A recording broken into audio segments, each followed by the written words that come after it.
Thank you. Hopefully you can all hear me at the back. I'm James Cleverley. I'll say it now. Oh, sorry. Do I need a mic? Do I need a mic? Yes. Sorry. Oh, sorry. I do need a mic. Being told I need a mic. I'll lay my cards out on the table. And I'll get the really unpalatable bit out of the way first. I'm a Conservative politician. Please stay in your seats. I'm going to talk about some ideas I've got about decentralised working and the relevance that has got for the agenda that we're discussing this evening. But one of the things that strikes me in politics is that a lot of ideas are squeezed into silos by the nature of governmental structure. So you have departments, and therefore transport, for example, they'll think of transport-related problems, and they'll deal with transport-related solutions to transport-related problems. And I want to try and break that out. It's one of the advantages that we have in London government. Right, okay. That's not come through quite as clearly as I would like, my fault. Right, that is a map of London.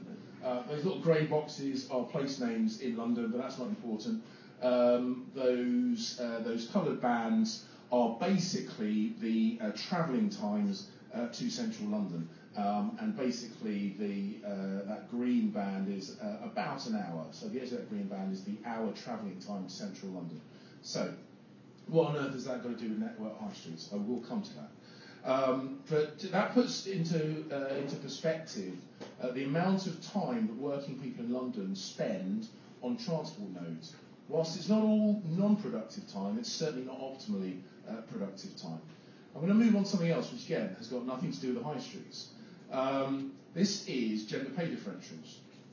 And unsurprisingly, you will discover that across many of the pay bands, and indeed all of the upper pay bands, men out-earn women. And there is a reason for that, and that is the reason for that. It's because women have babies. This may come as a shock to some of you in the room, but women have babies.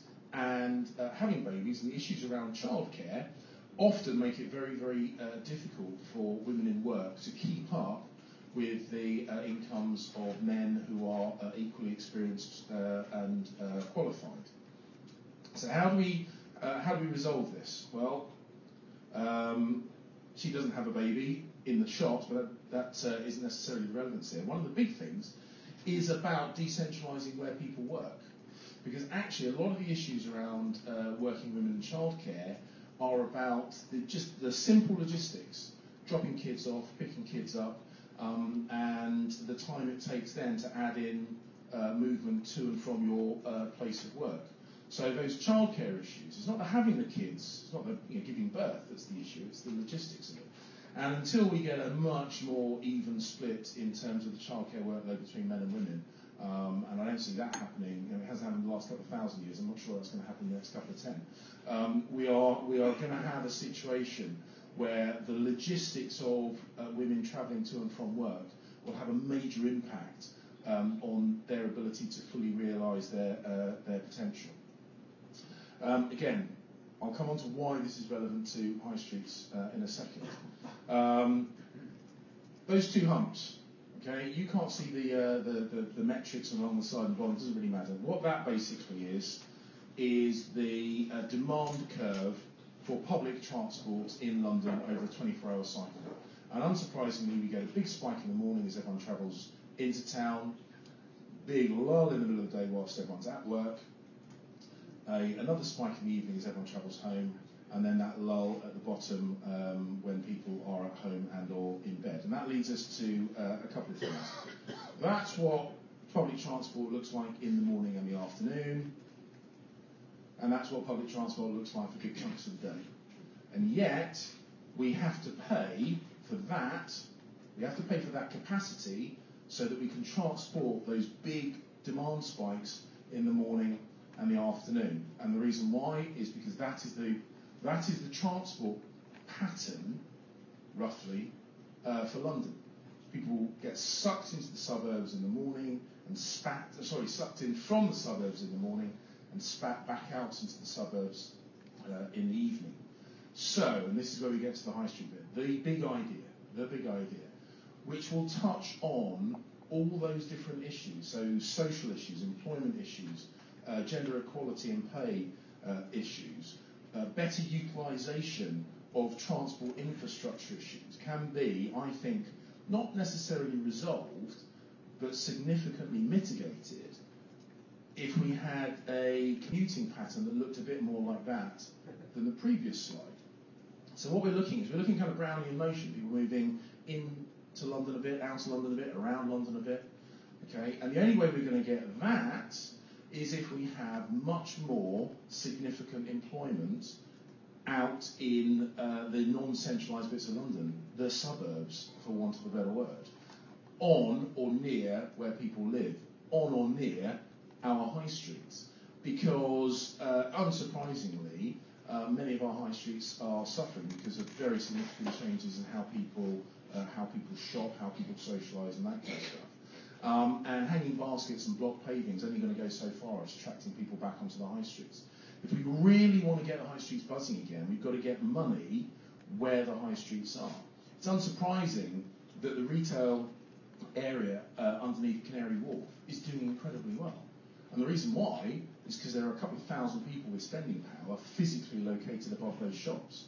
Now, what we really need to do to reinvigorate outer London high streets is to get people with spending power at those high streets, so that quick drink after work is putting money into those decentralised shops, buying that quick present, whatever it is, but spending money on the high streets at or near where people work. That is a picture of Sutton High Street in the 1940s. And what you'll notice, very few cars, but quite a few people. And the simple truth of the matter is the car has dramatically changed the way people shop, as indeed has the internet. And we can't uninvent these things. We cannot uninvent these things. So we have to recognise that people use high streets in a very, very different way. People use high streets for convenience rather than, or people use shops, physical shops, for convenience more than a necessity. And so if we put serious employment out into the high streets, we can make a difference. So, what kind of employment am I thinking about? Well, the lower costs of starting a business in outer London would obviously lend themselves to start-up companies. If we're looking at start-up companies, particularly start-up companies in the technology space, we have got to have the provision of really good broadband. So superfast broadband to outer London, really, really important.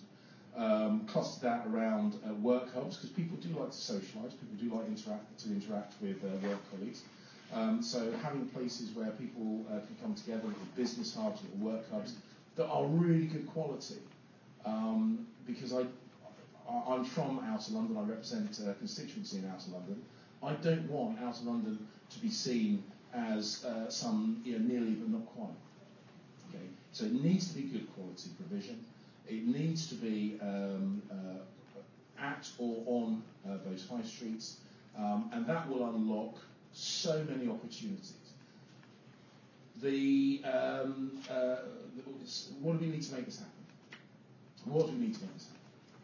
Well, if you're looking for a big push from the political side of things, I'm not going to ask you to hold your breath because small confession here, politicians are not as good at initiating change as we like to believe we are. So I do think this needs to be something of a grassroots movement.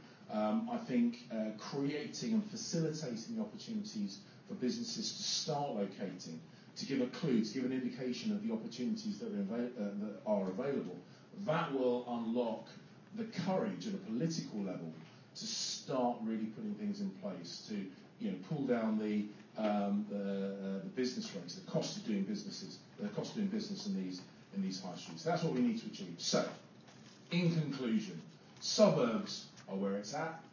That's where a lot of new start companies could and should be locating. That's where we need to get the real vibrancy. And if we do that, we will optimise the opportunities that London presents to stimulate the UK economy, which as a Conservative MP, as you know, is the primary concern of the government at the moment. So thank you very much for your time, and I will now hand over.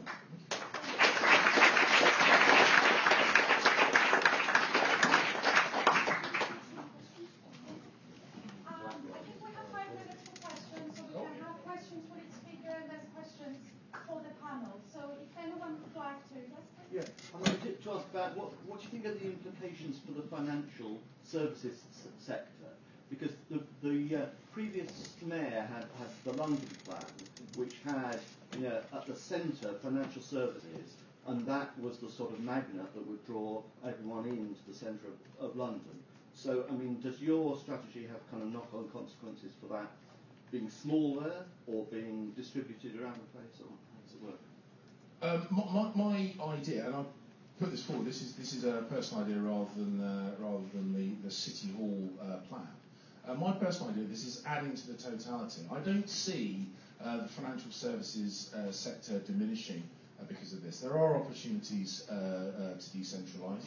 To take it to extreme, Bournemouth has got a very significant and buzzy financial services sector, which is heavily intertwined with central London.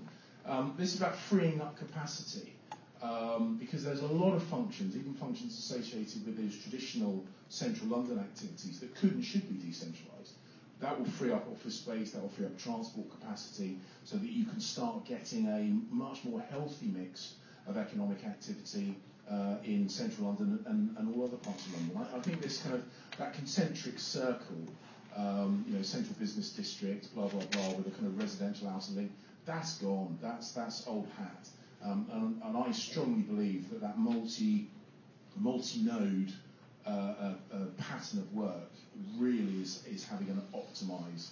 So work and leisure and spending power happens in all parts of the city, not just in the middle.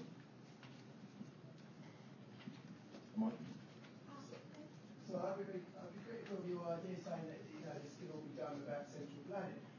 And I thought Canary Wharf is such a poor idea. I mean, such a poor example because central Canary Wharf is a one-off. It exists there because of absolute central planning. It is absolutely Thatcher's key to reform Canary Wharf. With the stability, with the subsidies provided for those financial industries. This wasn't some random thing where someone had a start-up. Someone didn't have a start-up business before Canary Wharf. It was absolutely a pillar of Thatcher's policies. You can also see into that as well the policies of moving, of whopping and other things like that. Absolute central planning. Absolutely, the government, including the police and Rupert Murdoch, etc., to move everything eastwards like that. So to kind of go, oh well, we won't put any infrastructure in there. We won't put any. It's all right talking about decentralisation, but who's going to go to Sutton if there's not the transport to take people there? And using Canary Wharf, I mean, you can't have a Canary Wharf in like Sutton, Kingston, Walthamstow, and wherever else. It's not going to happen. If you're talking about Canary Wharf, for example, it's such a centralised thing. Okay, it's disingenuous. No, the point I was making with Central Wharf is not Canary Wharf. Is the fact that the retail underneath Canary Wharf, which absolutely was not in the Heseltine plan for Docklands, that is so vibrant because there are people with spending power at Canary Wharf. Spending power everywhere. No, I disagree. I fundamentally disagree. That's the whole point. The whole point about moving people to Sutton is that actually there are loads of people in Sutton who currently move to Canary Wharf, and what I'm saying is if a larger proportion of them could stay in or around Sutton and use their spending power in and around Sutton, that's what will kind of revitalise those high streets. And it's not about having no intervention by government, but one of the problems with centralised planning is that it encourages you to create things like Canary Wharf. Big, single, one-off projects. And what I'm saying is that a much more organic growth, lots of smaller nodes in far larger numbers of places is how we're going to optimise the working potential of London. So a whole load of people who, for one reason or another, are being excluded from the full participation in economic activity because the geography of London, travelling times, cost of travelling, etc., is prohibitive.